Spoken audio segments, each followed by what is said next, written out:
Pernahkah kamu ingin menyelam ke bagian samudra yang paling dalam? Nah, hari ini kamu akan punya kesempatan mewujudkannya. Sebelumnya, seberapa lama kamu mampu menahan napas? Tidak terlalu lama. Tenang, jangan khawatir. Silahkan naik kapal selamku dan ikutlah denganku dalam perjalanan menuju kedalaman. Siap? Oke, ayo menyelam. Saat ini, tepat di bawah permukaan, kamu melihat banyak makhluk hidup berkeliaran di sini.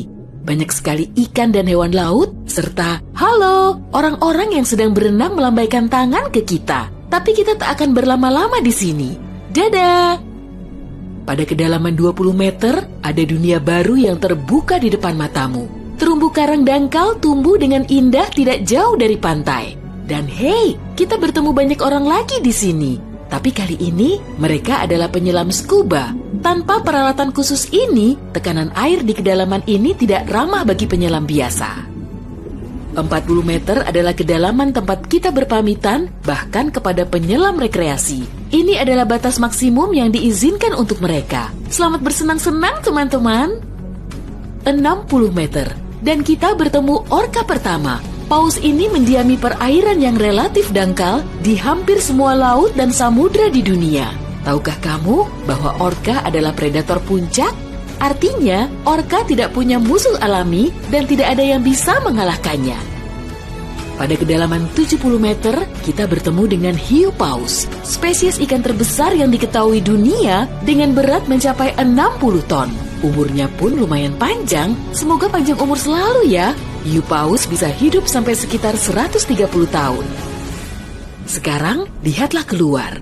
Jika kamu melihat penyelam scuba, artinya dia adalah seorang profesional. Karena pada kedalaman 100 meter, mereka harus sangat berhati-hati agar tidak terkena penyakit dekompresi. Penyakit ini terjadi jika kamu naik terlalu cepat ke permukaan. Dan jika beruntung, kamu juga bisa melihat gurita Pasifik raksasa. Dia tinggal di perairan dingin mulai sedalam ini dan sampai kedalaman 2000 meter. Sekarang, kita memasuki bagian samudra yang gelap. Pada kedalaman 150 meter, hanya 1% cahaya dari permukaan yang sampai ke sini. Sisanya diserap oleh air. Segala sesuatu yang lebih dalam dari sini akan menjadi semakin gelap. Hei, lihat! Pada kedalaman 200 meter, ada oarfish raksasa yang mengitari kapal selam kita. Makhluk ini diyakini sebagai penyebab dari semua penampakan ular laut. Dan banyak yang salah kaprah. Terkadang, mereka berenang ke permukaan dan menakuti para pelaut dan perenang. Tidak heran, panjang ikan ini bisa sampai 11 meter. Pastinya cukup untuk membuat bulu kuduku berdiri. Oke, sekarang kita berada di kedalaman 300 meter. Dan sebentar, makhluk besar apa yang ada di luar sana itu? Oh, aku tahu. Itu kepiting laba-laba Jepang. Kamu bingung kenapa laba-laba? Tuh, lihat saja kaki mereka. Dan jawabannya akan datang kepadamu tanpa butuh petunjuk lain. Omong-omong, kaki-kaki ini juga yang mendominasi ukuran makhluk ini. Tubuh kepiting seperti ini biasanya hanya selebar setengah meter. Mari masuk lebih dalam. Dan di kedalaman 500 meter, kamu akan melihat paus biru terakhir. Tidak, bukan paus biru terakhir di dunia. Maksudku, ini adalah jarak terdalam yang bisa mereka tempuh. Paus biru tidak benar-benar perlu menyelam sampai sedalam ini untuk mencari makanan yang sudah berlimpah di perairan dangkal. Tapi mereka masih mampu. Sepertinya mereka hanya ingin memamerkan kehebatan. Mau bagaimanapun, mereka adalah makhluk terbesar dalam sejarah bumi, baik di samudra maupun di darat. Shh, kamu mendengar ini? Ini adalah suara yang dibuat paus sirip untuk berkomunikasi dengan teman-temannya dari jarak berkilo-kilometer. Mereka bisa melakukan ini berkat saluran shofar atau saluran laut dalam yang umumnya dimulai dari 600 meter, tapi kedalamannya dapat bervariasi. Ini adalah lapisan air yang kecepatan suaranya paling rendah dan gelombang suara dapat bergerak ribuan kilometer sebelum menghilang. Pada kedalaman 830 meter, kita telah mencapai titik tempat Burj Khalifa, gedung tertinggi di dunia. Tidak akan mungkin menunjukkan ujungnya ke permukaan jika diletakkan di bawah air. Hei, ayo kita coba. Sekarang kita memasuki bagian samudra yang sangat menarik. Di sini tidak ada sinar matahari dan banyak makhluk aneh berkeliaran. Salah satunya adalah cumi-cumi raksasa. Ya, yang luar biasa besar itu. Dia mendiami kedalaman 900 meter. Bayangkan makhluk dengan mata sebesar frisbee. Paus sperma memburu monster ini, tapi mereka dijamin mampu melawan balik. Melihat mereka bertemu adalah pemandangan yang menegangkan. Dan disinilah kegelapan pekat akhirnya menyelimuti kita. Zona tengah malam. Tekanan di sini sangat besar, sehingga jika kamu entah bagaimana bisa sampai ke sini tanpa kapal selam, kamu akan hancur dalam beberapa detik. Dan lebih malangnya lagi, tanpa melihat apapun, pasti tidak mau kan? Kembali ke topik.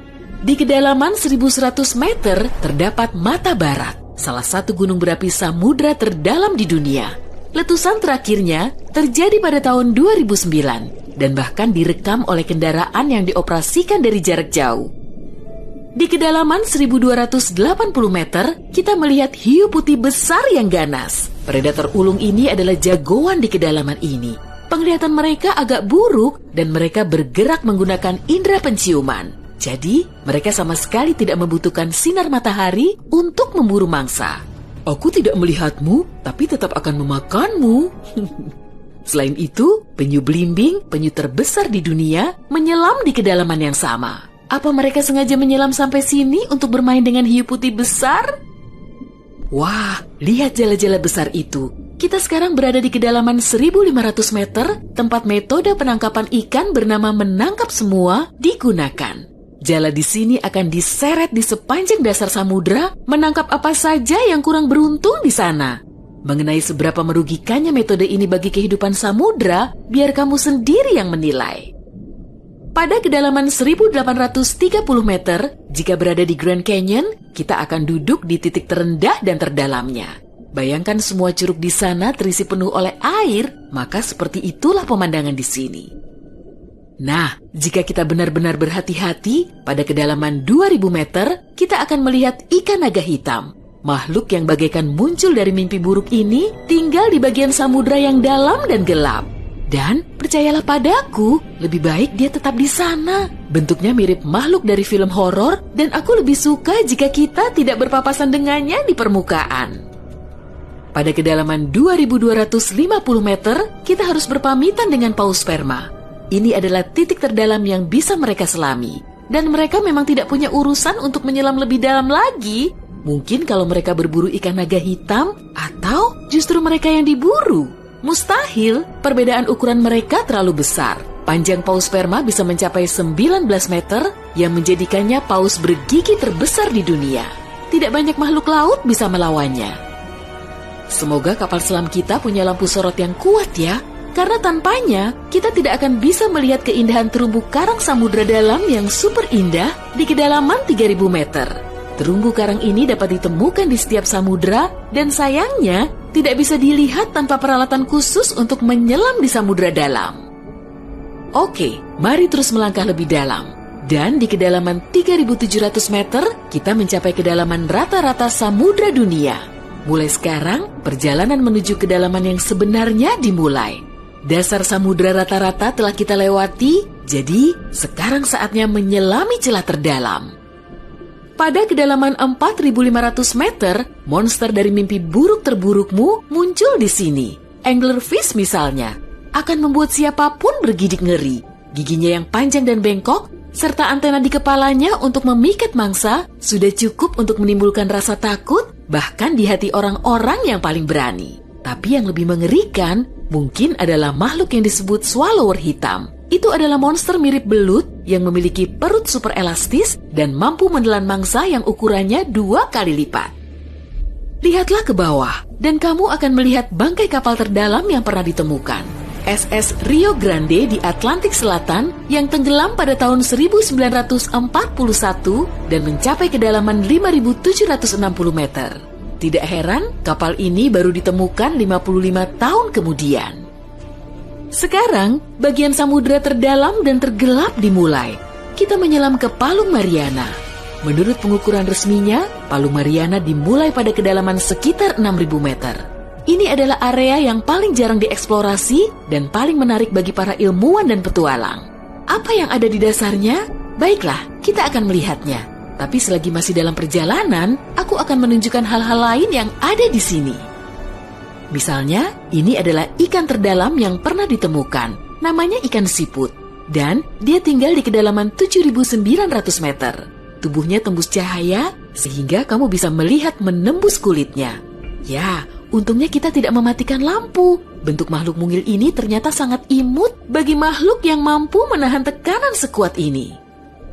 Makin rendah dan dalam, kamu tidak akan melihat jenis ikan atau hewan vertebrata apapun di sini. Tekanannya terlalu besar untuk makhluk-makhluk tadi. Tapi ada udang dan invertebrata lainnya. Belum lagi mikrob yang dapat hidup bahkan di bagian terdalam samudra. Dan bagian terdalam itu adalah kedalaman Challenger. Ini adalah bagian bawah Palu Mariana dan kedalamannya 10.927 meter. Ya, kita telah sampai di bagian paling bawah bumi. Tak banyak orang yang pernah ke sini dan tak banyak juga yang diketahui tentangnya. Tapi para ilmuwan tidak akan berhenti dan ada harapan kita akan segera menemukan rahasia apa yang berada di kedalaman samudra.